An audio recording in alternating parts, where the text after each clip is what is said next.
Hi, good evening, and welcome again to our podcast. Welcome din sa akin, no, na matagal po akong hindi nakapag-upload ng videos dahil nga po naging busy. And ayun, naka-VL din ako sa work ngayon kaya meron akong time to shoot this video. And yesterday po no, was my 30th birthday. Ayan, so yung birthday ko po is September 28. And I'm already 30 years old na po. And ito yung content na gusto ko i-share for today's video. Kasi ayun nga po, nung nag-celebrate ako nung birthday ko kahapon, meron lang ako something na na-realize na I think na is very important to share. And kasi po kahapon, syempre marami pong nag-greet, nag-message, and then nag-effort, and nag-surprise, ayan, so nagbigay ng gifts. So, nakaka-bless and nakaka-overwhelm po sa pakiramdam. And ako po, no, medyo lumaki po ako na birthday person po talaga. Kasi lagi ako pinaghahandaan ng families ko or even ng girlfriend ko dati na wife ko na ngayon. Lagi nilang sineselebrate yung birthday ko. So, in somehow, medyo, ayun po, parang lagi akong may excitement tuwing darating po yung birthday ko. So, last night, parang, ayun nga po, habang tinitingnan ko yung mga messages, tinitingnan ko yung mga greetings sa Facebook or even sa messengers, sobrang na-overwhelmed ako na parang the more na nakikita ko po na parang maraming nakaka-appreciate sa akin, which is by God's grace alone. Kasi ayun, si God naman po talagang nag-mold sa akin kung sino ako ngayon. And habang iniisip ko po yung mga pangyayari sa buhay ko, kung sino ako ngayon, talagang sobrang praise God na siya lang po talaga yung dahilan kung bakit ganito ako ngayon. And then, sobrang pasalamat ko po kay God na kung paano niya ako minold. And, ayun po, parang nung na yun, mga gabi na, siguro mga 1 or 2, kasi hindi po ako makatulog, na-overwhelmed ako. At saka, ayun nga po, dahil nga po, birthday leave ako today, which is 29. Hindi ako nag-leave ng 28 kasi, para mas mahaba yung aking magiging leave, or I mean yung pahinga, kasi from Friday to Sunday yung aking weekend, so mahaba-haba.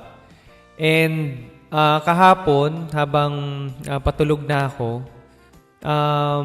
nakinig kasi ako ng worship song, and habang nakikinig ako ng worship song, yung Turn Your Eyes Upon Jesus, so habang pinapakinggan ko siya, meron akong na-realize or naisip na parang sobrang na-amazed ako kay God na yung mga taong nakaka-appreciate sa akin, ilang years ko pa lang sila nakasama, no? And even yung family members ko, alam mo yun, parang may moment na hindi ko sila kasama.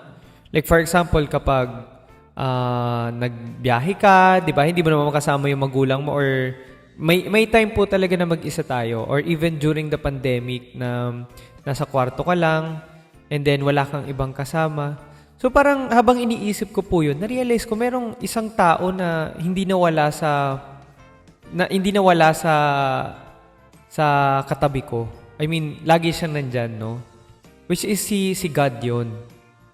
And sobrang na-appreciate ko yung thoughts na yun kasi imagine, di ba, may time na parang feeling natin mag-isa tayo, pero God is always there. And like habang iniisip ko, like before pa ako ipanganak, kahit nung nasa tiyan pa ako ng nanay ko, parang if pagkukumpul-kumpulin ko lahat ng parang realization ko kung paano ako minold ni God hanggang ngayon, na-realize ko na kasama ko si God all throughout etong years na meron ako, which is 30 years, no?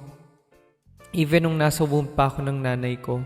So, na-amaze lang ako sa thoughts na yon, and I would like to share it also sa inyo. Kasi, di ba, yung ibang tao or yung friends or family members, na-appreciate natin sila sobra.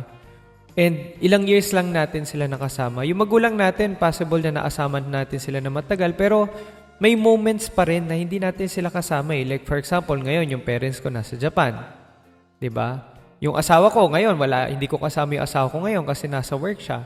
So may mga moments talaga na mag-isa tayo.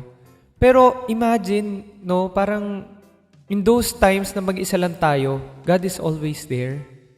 And for me, nung habang naisip ko yon, kasi syempre kapag na-appreciate natin yung presence ng mga mahal natin sa buhay, ayaw natin sila mawala.